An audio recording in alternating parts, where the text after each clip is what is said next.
Hello, everyone, and welcome to a very special episode of Autism Stories. I'm your host, Doug Bletcher, the founder of Autism Personal Coach. Autistic people are the true experts of the autistic experience, and Autism Stories is where we interview autistic people to learn from their stories, experiences, and get their advice. If you would like to be notified about each week's episode of Autism Stories, we suggest you subscribe on your favorite podcast listening platform. We would also appreciate it if you could give us a positive rating and review, as it will help others to learn about autism stories. So thanks for joining me on this very special episode for Stimmy Vibrations, a day to celebrate autistic voices. This day has been years in the making, as I've seen every April. It's such a difficult month for autistics. It ends up being a month in which organizations use this time to share information and fundraise without autistics' best interest at heart. When I say without autistics' best interest at heart, I mean really not giving much thought at all what autistics think or feel in regards to what they're doing as an organization. So how do you know this, Doug? Well, I think there's a few things or a few questions that lead me to these types of conclusions. How many autistics did these organizations consult on their fundraising projects? How many autistics were paid to organize and plan these projects? How many autistic social media accounts were these organizations paying attention to? The answer probably is close to zero for all of these questions, because if organizations were actually listening and respecting autistic voices, the events and fundraisers that were put on either wouldn't have happened at all or would have looked a lot differently. These events would be much more focused on principles of universal design, in which creating an event that supports the needs of autistics only enhances the event, because these are things that only benefit anyone that would attend the event. Last April I was particularly frustrated about all of this, and I decided then I wanted to try to do something to at least make this April just a little bit better of an experience for the autistic community. So I started thinking, what the heck could I do? I knew then, and even more so now, the importance of autistic voices based on each episode of Autism Stories that occurs. It goes deeper than that, as beyond Autism Stories, I get to co-host the Infodump Files with Becca Laurie Hector, and co-host Intersections on the Spectrum with Kelly Brown Johnson, in which we have the opportunity to interview autistics about their experiences. So through Autism Stories, the Infodump Files, and Intersections on the Spectrum, I have definitely fallen in love with being a podcaster. And that's led me to listening to many other podcasts hosted by many other autistics that are a part of this day, and how much I also thoroughly enjoyed those podcasts. So it got me to thinking, what if there was a day for autistic podcasters to unite? A day to share their experiences and interview other autistics. This was an idea that I was excited about the more I thought about it. And what if we had a day like this in April? Could this be helpful to the autistic community in navigating this very challenging month of April?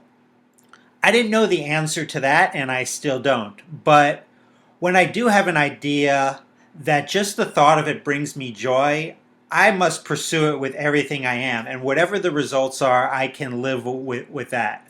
I just can't live with not pursuing something I'm passionate about.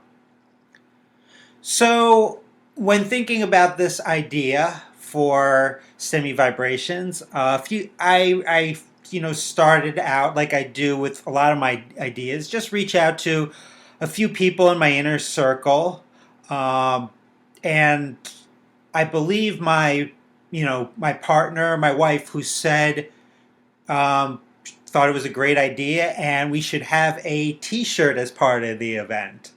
And I said, and I thought, why not? And then thought, what if, in the spirit of the day, 100% of the profits from the T-shirt go directly to autistic-run organizations, fundraising in April that actually helps directly the autistic community. So often, Black, Indigenous, and autistic people of color are left out of the conversation and out of fundraising, so the majority of these profits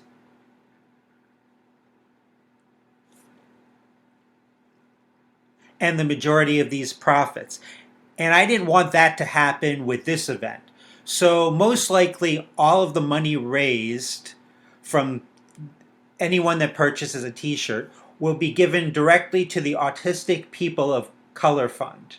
And according to their website, the Fund for Community Reparations for Autistic People of Color's Interdependence, Survival, and Empowerment exists to provide direct support, mutual aid, and reparations by and for autistic people of color. That's something I can definitely get behind and feel good about being part of this day. Another idea that really evolved based on the spirit of the day is the idea of incorporating a chat for all of you, the listeners. I ultimately hope that this is a day for autistics where you feel heard, seen, and this is at least one day this month you can feel like there truly is autism acceptance. I also hope this is a day for allies of autistics to really embrace listening and connecting with autistic voices. I hope this is a day for all of you to find community by not just listening, but using the chat to share your thoughts on what you're listening to and connect with others without having the demands of spoken communication. Then after thinking about the chat, I started thinking about what would be the Autism Stories episode for this event, because I couldn't have Stimmy Vibrations without Autism Stories being one of the podcasts that are featured. I thought about how could I make this episode of Autism Stories unique for the event in some way, which brought me back to my love of podcasts and how that love has given me new ideas and new dreams, and how I would like to one day maybe host a talk show that exclusively featured autistic guests. Guests that I interview, guests that do comedy, and guests that perform their music. So that's sort of what I'm going to do today. I'm going to start out with the traditional Autism Stories interview, in which I interview my executive assistant, Christiana Koch, about helping me organize Stimmy Vibrations, this day to celebrate autistic voices. And then that's going to be followed by some comedy from Joe Wells, and then music of one of the previous guests on Autism Stories, Gabrielle Hellstone. I hope that this bit of a different format for Autism Stories is something that all of you enjoy. So I often say it's not about me, it's about we. So I would be remiss if I didn't thank everyone to make this day possible, because without their contributions, this event would just be an idea. It starts with my inner circle, who allowed me to bounce ideas off them for this event. My assistant, who you'll hear from in just a minute, who worked really hard with me to make this a great experience for all of you. Definitely Sally Wilbanks of ND Renegade, who's been a joy to work with in creating the t-shirt for this event. Definitely so thankful to all the podcasters and their guests on this day who truly were so giving of their time. I can't thank each of them enough for their contributions to this day and all they do to support other autistic, neurodivergent, and disabled folks. Please support them and follow them on social media if you aren't already doing so. These wonderful people include Nora Birch, Gabriel Hailstone, Becca Laurie Hector, Kelly Braun Johnson, Andrew Camaro, Bridget Rankowski, Eveline Welton, Jude Morrow, Nahir Farado, Maisie Sotentayo, Marenike Giwa Anawu, Joe Wells, The Existential Artist, Caleb Luna, Deshaun Harrison, Marcusel Mercedes, Brian Guffey, Jordan Underwood, and Christiana Koch. I hope I got mentioned everyone. If I forgot someone, I greatly apologize for that. Lastly, I just really want to thank all of you, the listeners, for being a part of this. We're all unique in this world, but we're all in this together. Your presence and support of this day only confirms that more strongly for me than ever. So on to today's episode of Autism Stories, where I will interview Christiana Koch, then we will have the comedy of Joe Wells, and finish off with music of Gabriel Hailstone. We hope you enjoy today's episode. Christiana, thanks so much for joining us today. Thanks for having me on, Doug. Absolutely. Wanted to start off and just kind of learn, where does your story in the autistic community begin? So it's kind of a three-part journey, and I'm sure it's a journey for most people. It began when I was diagnosed or identified at 8 years old. As soon as the clinician walked into the office, she said she knew right away that I was autistic. At the time, it was Asperger's. But that guy ended up being pretty terrible, so we don't talk about him anymore. And then from there, I kind of just went about my life for the most part until I was a teenager, and all the normal teenager insecurities kind of set in. And I kind of had a spiritual experience that encouraged me to keep going until I was able to learn about the neurodiversity movement. I was at a church summer camp, and all my emotions, like these negative emotions about feeling like not good enough and questions about my self-worth because of the fact that I was identified to be autistic, I kind of just felt in my core that there was this little, still small voice just saying not to give up and to keep going, and that I am who I am, and that's not broken or deficient in some way. So kind of drawing from the 1 Kings chapter 19, that part about hearing that still small voice, that kind of aligned with the experience I had. And so that encouraged me to just keep going, and I graduated high school and I went on to college. And then 2016 was kind of a emotional reckoning for me, if you will, kind of an emotional breaking point when I realized and saw the instances where people with disabilities were not being treated equitably. So there was the whole situation with Charles Kinsey and Arnaldo Rios Soto, and then there was also the massacre of disabled people in Japan a day before my 21st birthday. And I just, at that point, I just knew that I had to do something, and I knew that doing what I could to be an advocate in some way was a path for me, even though these really horrible things happened, in the spirit of a disability day of mourning. You mourn for the dead, but fight like hell for the living. And I just really felt called and led to embody that in my life. So that is my 3-part saga. Now, you recently wrote a wonderful article on the Different Brains website about your journey away from STEM. And it sounded like that journey started as it was important for you to be thought of as the smart girl.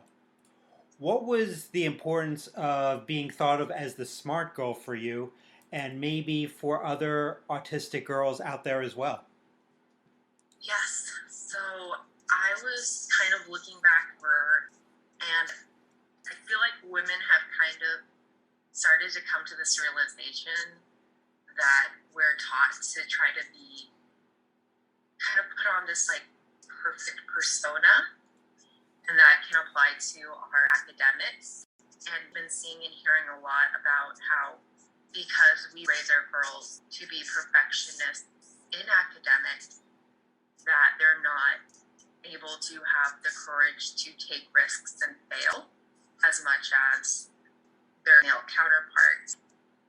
Forgive me if I mess up the name, but Reshma Sajani, I believe, did an excellent TED Talk where she says that girls are taught to, quote, avoid risk and failure. But she says that by the time the boys become men, they're so acquainted with the process of trying that it doesn't hold them back to fail, whereas women have to uphold this so-called perfect persona. And I feel like in addition to these kind of sexist expectations, we've also added on a layer of ableism for autistic girls and autistic women, because for me personally, I felt like showing my academic prowess will offset my lack of neurotypical social skill. And it was a quote unquote objective way for me to show my worth to the other kids. So it didn't matter if they liked me or not, which I have been pretty lucky and I have had some good friends over the years.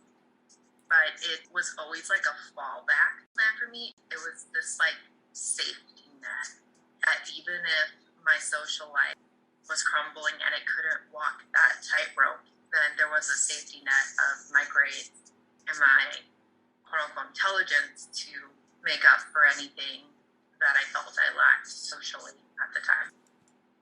And how can people read your article, Take Your Pick, and Autistic's Journey Away from STEM?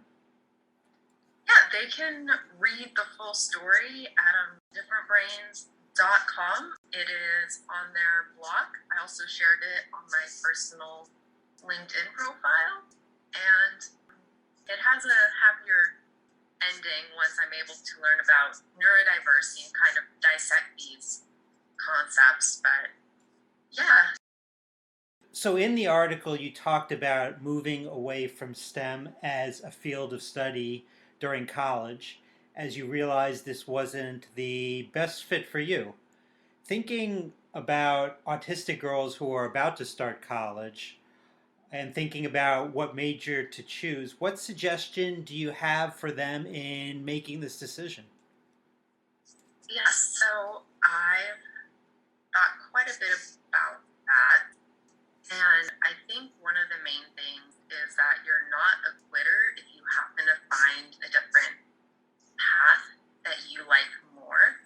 It doesn't mean that you don't love what you initially were choosing to major in or choosing to pursue, but sometimes life kind of surprises you and you find something else that you happen to love even more. And it doesn't mean that you're a quitter or a failure if you switch from a STEM major, or if you quote unquote drop out of a STEM major, as they like to say.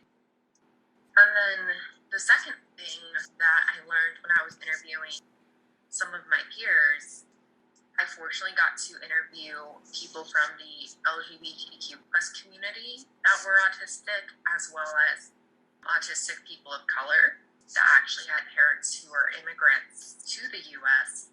And so what my participants were saying is that there is kind of this stigma around liberal art majors, not just for autistics, but just in general. People say, oh, if you major in liberal arts, you're not going to make money. You're going to be working at McDonald's and, all these really kind of dismal outcomes. So I'd say that if you fall in love with something in the fine arts or liberal arts, don't be afraid to try to look ahead at, you don't have to choose your one and done career path, but just knowing that there are career paths that tie into those majors, that can be really helpful when you're talking to your parents or other trusted adults or advisors that are helping you make these big decisions. You have people in your life like that, and you're gonna be okay.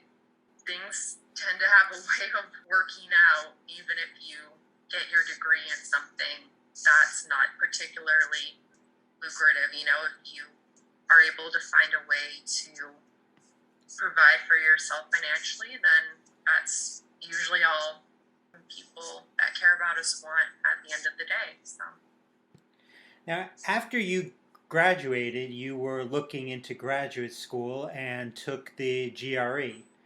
And yeah, leading up to the test, you shared with me about this process, and I was not too happy about it because it was not the most accommodating process towards you. What accommodations were you needing that the GRE denied you? So the GRE has a bit of a really strange system. Even though your autism might be identified and diagnosed in childhood, the GRE wants you to have had an evaluation, like basically through the diagnosis process again, because it has to be through a psychologist who specializes in that field. It can't just be your general practitioner. The GRE requires that diagnosis to be done or redone within 5 years of taking the exam, which is pretty unfair, I'd say, for students like me who were fortunate in the sense that we did get identified earlier on in life, and it's also really unfair that we're paying for all this testing and studying materials for a really expensive test that doesn't tend to prove much anyway. And then you have to spend an extra $1,000 or so for a diagnosis. It's just silly. Can't the GRE provide this service for us if it's really supposed to be fair and accommodating? I think that while standardized testing is falling out of style, kind of, which I think there's many reasons why, I do think that if the GRE were to continue to be a thing, it should drop the 5-year requirement unless it wants to pay me $1,000. I will take that and use that for a diagnosis again, just to say so. But yeah, it's definitely an extra economic barrier to students that could prevent them from getting into a grad program that they deserve to be in.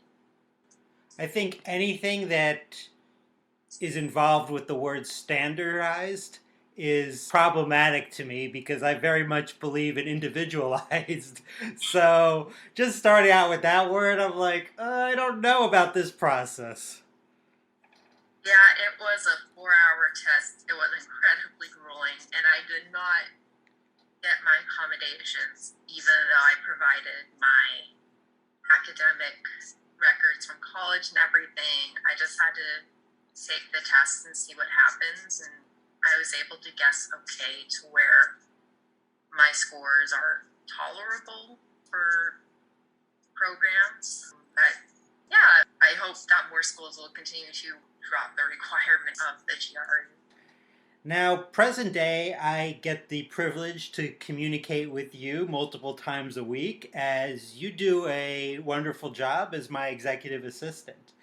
But why the heck would you want to do that? This question is hilarious because why the heck would you hire someone with no experience as an assistant, let alone an executive assistant? Well, well, maybe So because the you. real question is, what were you thinking? Well, that's a whole nother topic for a whole nother day. But maybe tell people a little bit about how this kind of process came about. Where Yeah, the backstory. I think that between my time in academics and always trying these really complicated classes and kind of feeling it way over my head, I just kind of got used to not always knowing what I was doing, much to my chagrin, because if there's one thing I love, it's doing what I'm doing. Because again, back to the perfectionism thing, you just love knowing what you're doing and that you're going to be good at it. And unfortunately, that doesn't always happen. So from academics to employment, I found the transition to be kind of challenging and like job after job. It felt like, I'd like make mistakes and do my best to learn and grow from that. And eventually I threw my name in the ring for a job as a receptionist at a company, and I felt underqualified. I feel like I probably was, to be honest, but I still attempted it and learned a lot. And that ended up preparing me for this job where I also, I guess, initially felt underqualified, but I feel like we've really hit a good stride. So I guess if you want me to like tell the story of what was happening, is I was actually a client. I was working with one of the wonderful coaches, Michaela, and I mentioned to her that Doug made a joke in one of his YouTube videos that he could use an assistant. And so I thought, hey, Michaela, if Doug ever did open up a position to hire for an assistant, I'd like to submit my resume. And she was like, okay, let me let him know. I was like, no, you don't have to, just let me know if there's a job opening and then I'll submit. No, she contacted you. And you were like, yeah, send me your resume. And I was just like, oh my gosh, what door did I just open for myself? But at the same time, I was also like, literally, what's the worst that could happen at this job that hasn't already happened? Like, there was very few options at that point. So I just figured my fear of failure was outweighed by the possibility of being able to help the autistic community even just a little bit by assisting you. And that's what went out at the end of the day. And did the interview. Now I'm here and I work from home. And that is your next question, I believe. And I'm excited to talk about that. Yeah. So I'm not going to reveal the method to my madness, but you definitely got a very strong recommendation from one of our coaches, Michaela Uman, who's been great coach for us for years. So that went a long way. So we live in different time zones. Your role with Autism Personal Coach is 100% remote. So do you think that's been beneficial to you in ways not only from a work perspective, but kind of maybe other areas of your life as well, just in terms of like flow and boundaries? How's that has it been helpful to you? Yeah, for sure. I think that there is always the potential pitfall when working from home of not setting clear, defined hours. So if you can navigate around that pitfall, then you're in pretty good shape, I think. I do also feel like I have more social energy because I don't have to spend it navigating office politics and most of my social energy kind of went to that. And this has really allowed me to focus on the people who are really important to me and my social circle. I feel like I also have energy to get out of the house and spend time with them. And because if I'm working from home, then it feels more exciting to go out than if I worked outside of the house. And of course, I feel like you're able to control the background noise a lot better. So if I need music in the background one day, that's great. And then I can turn it off the next day. No one's going to be like, why is the radio off? You're really able to control that aspect of your environment. Of course, the comfy clothes are a big plus for autistic people. And less time in the California traffic is always nice. I'm glad I don't have to spend an hour driving each way. And I have my furry emotional support cats, my indoor cat patches, and an outside cat white socks. And she really likes it when I work from home because she gets to see me more than when I'm at a 9 to 5. It's really great that I get to spend time with family, friends, furry family, and all the above. Now, one of your responsibilities as my assistant is you edit all of the Autism Stories podcasts now. What have you learned from editing each of these episodes? I don't know about you, but I feel like I learned a new thing just about every episode. You are nodding in agreement. I really liked learning about, there's so much. I think that there's things about the autistic experience that I wanted to understand better. So hearing Christy Forbes talk about PDA and the PDA profile, or hearing non-speakers talk about apraxia, it gives me insights into the autistic experience that I, to my knowledge, don't experience personally. I also really like hearing about the education systems and having conversations around that. I really liked it when Cole was on and talked about where special education could become more inclusive, and especially in terms of how we're training people to be inclusive educators. And of course, what blew me away the most, I'd say, which I also discussed in the final part of my article, was just the variety of jobs we can have. We've interviewed like truck drivers, wrestlers, models, HR managers. It's really limitless, the types of jobs that we've found ourselves in and hopefully enjoy doing. And I'm really excited to just learn more about employment and what we can gather as overall themes or patterns about employment, and learning more about what we can do to help ourselves find our niche into. I will definitely second the learning because, prior to starting Autism Stories and just getting to talk with a lot of really great people, when I would go to autism, conferences, the topics would be relating to autism. I really felt like I was at a point that I just was not learning much anymore. And I realized that the reason I wasn't learning as much anymore is because most of the times they were not autistic presenters.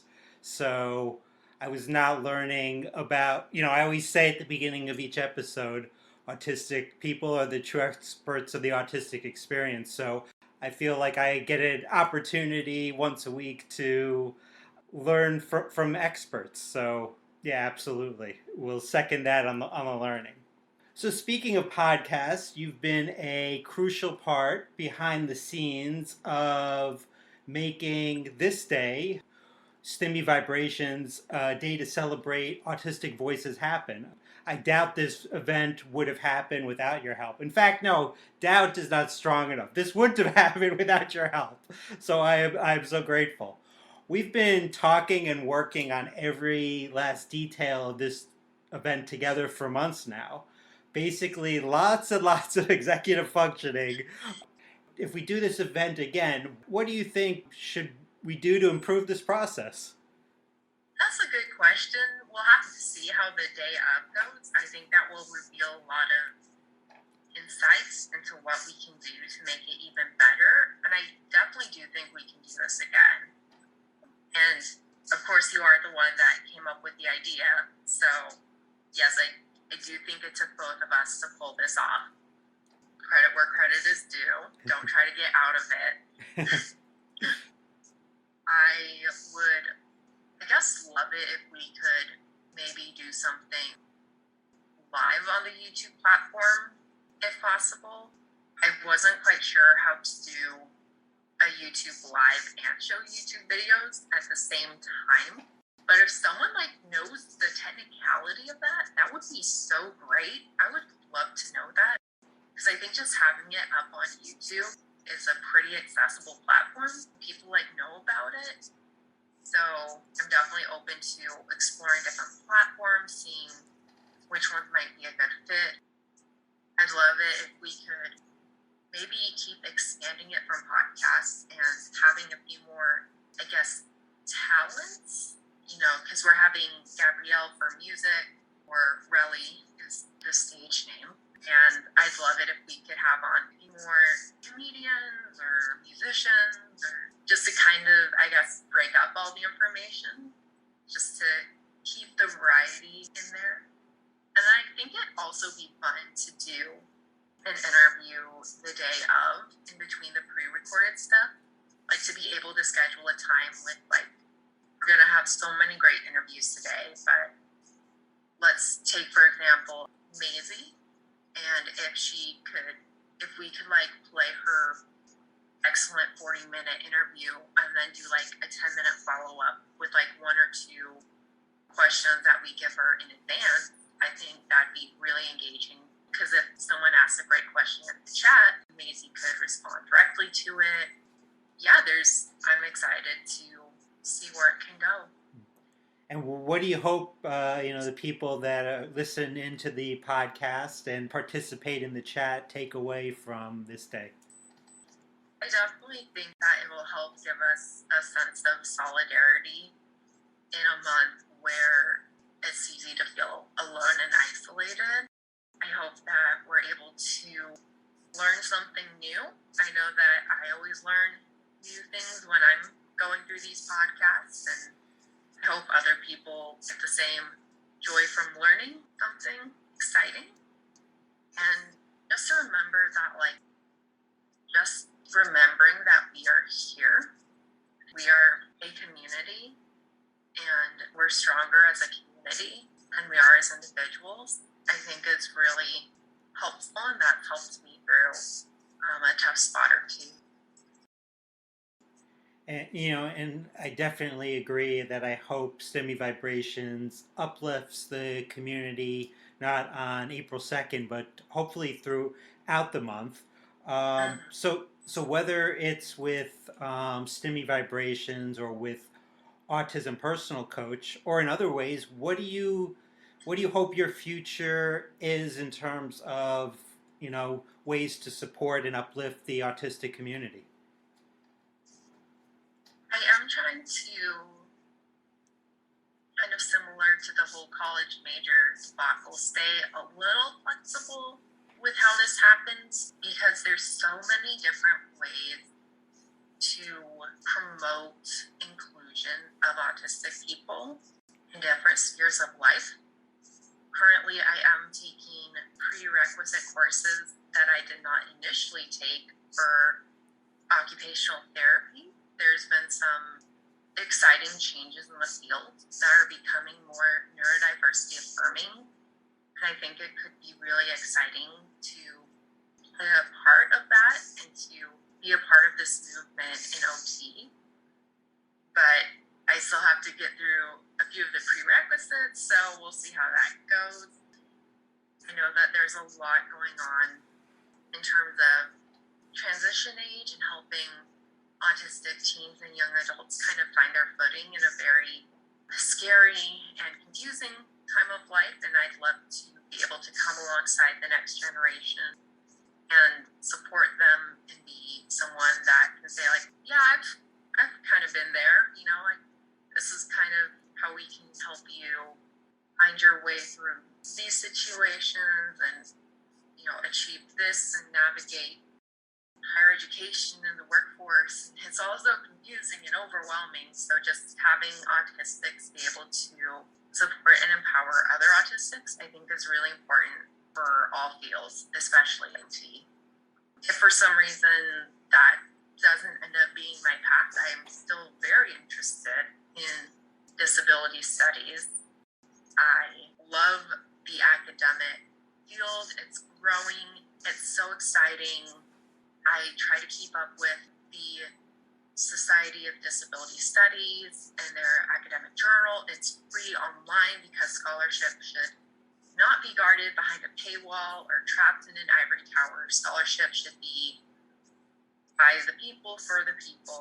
And I do think disability studies does what it can to incorporate that. And so if I get to do a qualitative or mixed methods research or thesis about autism in kind of, again, the teen and young adult age, I would really love to see what patterns I find and what our experiences are and learn more about that for the sake of using research to reveal insights that we can use to support and, again, empower the autistic community. So whatever route it could be something completely different, who knows, but whatever route I end up stumbling into, I'm really excited for, and I know that no matter what, I love this community, and I know that I will do everything I can to continue to just love on the people of this community and be a part of this wonderful community.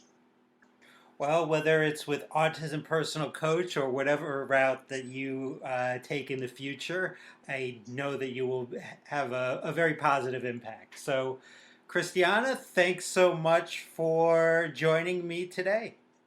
Thank you so much for having me. This was really fun. Thanks so much to Christiana for the conversation. Next up, we have the first comedic performance ever on Autism Stories, which I'm excited about, from stand-up comedian Joe Wells. Joe first went viral in 2020 with a funny clip on YouTube about his non-autistic brother. You can learn more about Joe by visiting joewells.org. Hello, Stimmy Vibrations. Thank you for having me. My name is Joe Wells. I am a comedian. You may have seen I had a video go viral a year and a bit ago now about having a not autistic brother.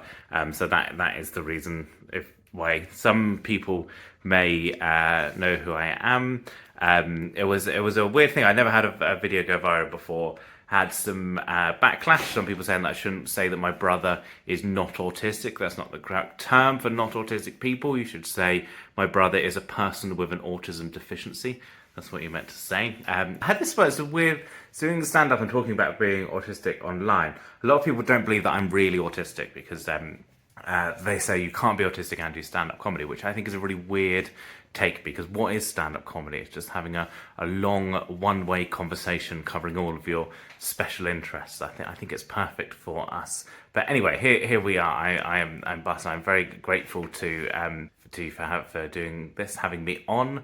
I'm trying to think about. I often have like ideas for jokes that would only work for autistic people. Like, for example, I found out that in Covent Garden there is a theatre museum called the Museum of Theatre, and I just wondered if you were a fan of that museum, you loved going to that museum, how would that affect your AQ score? That is something that I've wondered. I've tried that would not work as material in a comedy club, so you can have that if you're a fan of the Theatre Museum in Covent Garden. How does it affect your AQ score? That is a very, very niche joke for autistic people.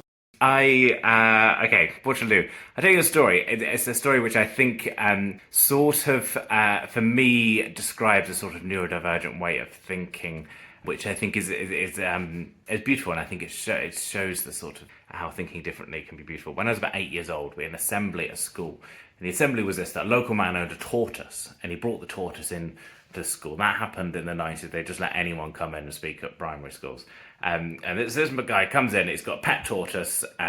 We met a real life tortoise, brilliant. Best assembly we had the whole time at school. We learned that they can live to over 100 years old. We learned about hibernation.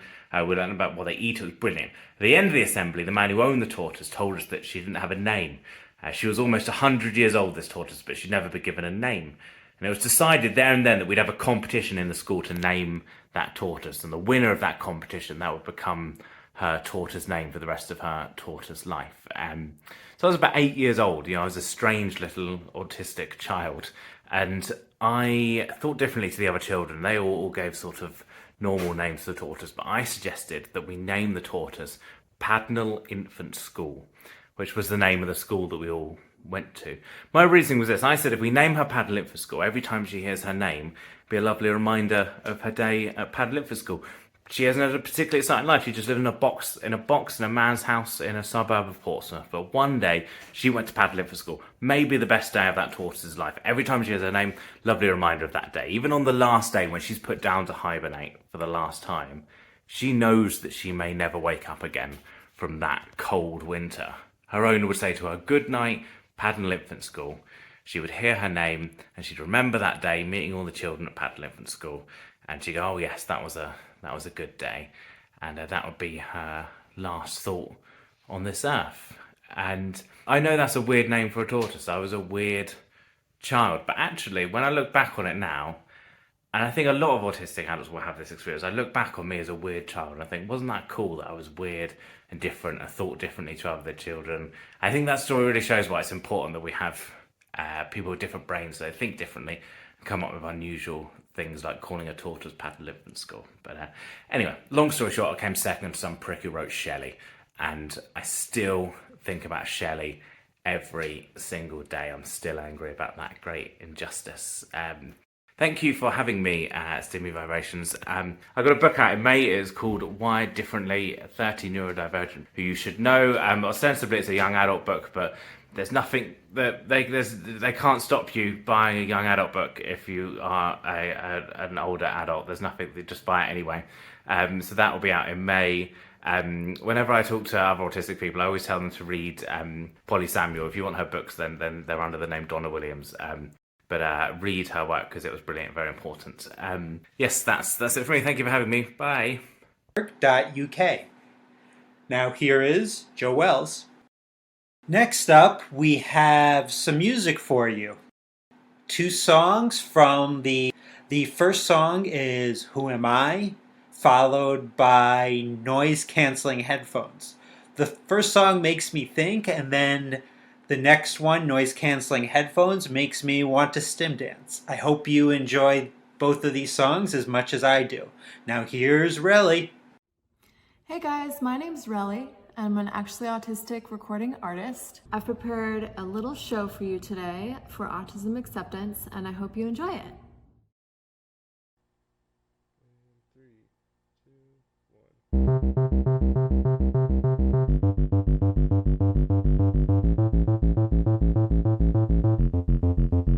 Who am I to be